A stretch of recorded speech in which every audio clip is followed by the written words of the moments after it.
super importante pour vous aider à améliorer votre écriture dans les courriels, c'est de regarder ce qui se fait par d'autres. Parce que, comme je vous ai dit, puis je vous dirais surtout des gens, si vous avez la chance de parler anglais, regardez des gens aux États-Unis qui ont des milliers de personnes qui les suivent parce que ces gens-là souvent ont une équipe de personnes qui écrivent pour eux, de rédacteurs, et qui vont vraiment faire un travail important de ce côté-là.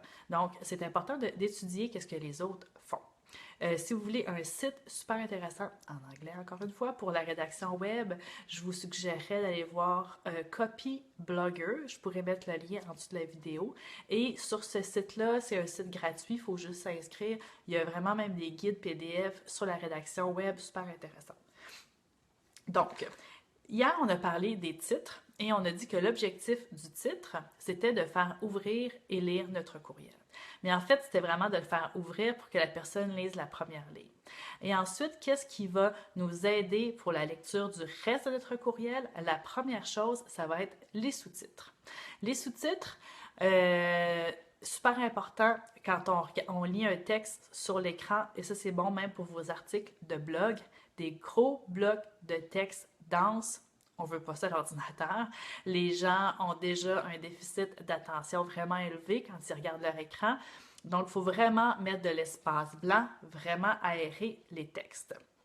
Donc, on va continuer avec les sous-titres. Donc, je dis l'objectif du sous-titre, c'est oui, de créer de l'espace, mais aussi de transformer le lecteur qui souvent va aller lire en diagonale, va lire juste les sous-titres.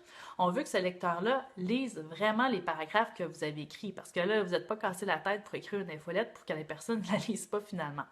Donc, qu'est-ce qu'on va faire pour que la personne lise le paragraphe? C'est que quand vous allez rédiger votre sous-titre, vous allez donner un bénéfice directement dans le sous-titre. Donc, qu'est-ce que la personne va apprendre quand elle va lire le paragraphe qui suit? Et vous allez aussi utiliser l'action. Donc, par exemple, je vais dire, je pourrais avoir si je veux écrire par exemple un article sur l'utilisation, bonjour Céline, un article sur l'utilisation des sous-titres, je pourrais avoir un sous-titre qui serait « Gardez vos lecteurs éveillés avec les bénéfices ». Donc, je donne une action que la personne va pouvoir faire, mais pour vraiment comprendre ce qu'elle peut faire, elle doit lire le paragraphe. Ou encore, utiliser ces 3 techniques de sous-titres pour obtenir de meilleurs résultats. Donc, j'annonce que dans mon paragraphe, je vais avoir 3 techniques que je vais présenter. Donc, le lecteur va aller le lire. Et un truc que je peux vous donner, c'est d'écrire vos sous-titres en premier. Donc, quand vous écrivez votre infolette, vous allez commencer par écrire votre titre et ensuite, vous allez écrire vos sous-titres. Et juste ça va vous donner un super bon plan pour votre infolettre et ça va vraiment vous aider à aller placer l'information ensuite que vous voulez communiquer dans une suite qui va être logique puis qui va être attrayante pour votre lecteur. Donc, vous allez utiliser des sous-titres, vous allez utiliser des sous-titres qui donnent un bénéfice, des sous-titres qui invitent à l'action et vous allez les rédiger avant le reste de votre courriel. Aujourd'hui, je vais garder le contenu assez léger. L'autre chose que je voudrais que vous reteniez quand vous rédigez vos courriels, c'est qu'est-ce que vous vendez. Et puis là, je ne vais pas dire nécessairement qu'est-ce que vous vendez comme produit ou service, mais faut que vous évitiez de dépenser de l'argent et de l'énergie sur écrire des courriels pour écrire des courriels parce qu'il faut écrire des courriels. OK?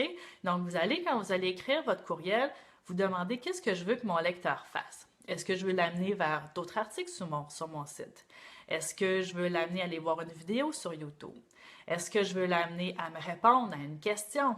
Donc, vous devez vendre cela dans votre courriel et vous allez avoir un call to action vraiment clair à la fin du courriel qui va dire de façon vraiment pas, sans ambiguïté, qu'est-ce que vous voulez que votre lecteur fasse. Donc, cliquez ici si vous voulez télécharger le PDF, par exemple, même si c'est un PDF qui est gratuit. Ou encore, cliquez ici pour aller lire le courriel où vous donnez l'article, vous donnez 3 liens d'article. Donc, vous allez avoir un call to action dans chacun de vos courriels. Puis ça va vous aider à continuer à développer votre relation avec votre lecteur, puis aussi, là, vous vous gênez pas de temps en temps pour avoir un call to action qui est directement vers un produit ou un service. Donc, chaque courriel, demandez-vous pourquoi vous l'envoyez, pourquoi vous l'écrivez, qu'est-ce que vous voulez que ce soit la prochaine étape que votre lecteur fasse. Puis, il faut que ça soit vraiment écrit. Si vous voulez que la personne clique, là, il y a des études là-dessus qui démontrent que si c'est écrit cliquez ici, mais la personne va cliquer plus que si c'est juste un lien surligné en bleu. OK?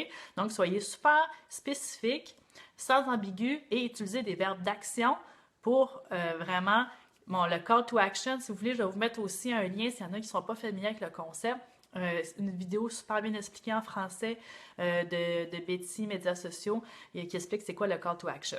Donc, quand je vous résume ce qu'on a dit cette semaine, donc quand vous rédigez une infolettre, on commence par vraiment viser de devenir un expert, l'expert préféré de nos lecteurs. Ensuite, super important, les titres pour s'assurer d'être ouverts. Et ensuite, une fois qu'on ouvre le courriel, ben, il faut s'assurer d'être lu. Donc, on utilise des sous-titres, on fait de l'espace dans notre texte, puis après ça, on veut que ça se conclue avec une action, donc on intègre un call to action. Donc voilà, c'était un petit vidéo rapide pour aujourd'hui. Puis là, c'est sûr, au mois de décembre, là, ça déboule vraiment vite avant Noël. Donc, on va continuer à se partager l'information. Puis je me rends compte qu'il y a des personnes de différents niveaux dans le groupe. Donc, des personnes qui n'ont pas encore vraiment d'infolette, des personnes qui en ont, qui sont vraiment rendues loin. Je vais essayer de faire du contenu qui est adapté pour tout le monde. Mais si vous avez des suggestions, ne vous gênez pas pour m'en faire part. Puis peut-être par un petit sondage ou quelque chose, là, je verrai comment ça va se poursuivre après les fêtes. Mais sûrement que je vais inviter des gens à participer pour vous aider là, vraiment à écrire des courriels et des infolettres de feu. Donc, bon après-midi et si vous avez des questions, n'hésitez pas à les laisser dans les commentaires. Bye!